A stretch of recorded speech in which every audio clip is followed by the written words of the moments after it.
Ну, сегодня у нас проходил первый дальневосточный чемпионат по трикингу. Это такая раздел уличной акробатики, совмещенной с акробатикой, с боевыми искусствами, немножко брейк-данса. Вот вы не можете немного видеть разные элементы акробатики.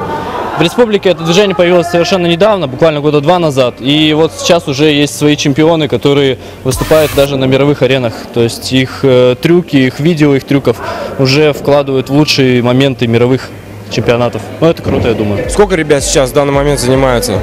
В республике занимается около, я думаю, 20 человек. На Дальнем Востоке я насчитывал порядка 50 человек. Вот. К сожалению, не у всех получилось приехать на этот чемпионат, но думаю, к лету мы еще покажем. Будущие планы? Будущие планы у нас в августе, приблизительно 9 августа, будет Зажигай.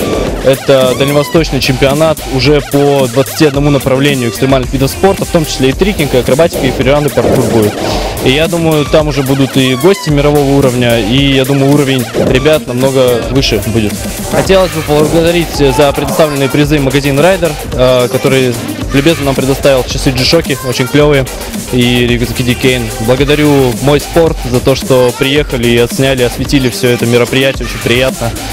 Ну и всех тех людей, которые помогали мне, это Гасана Гасанбалаева, это управление Министерства молодежи, очень приятно.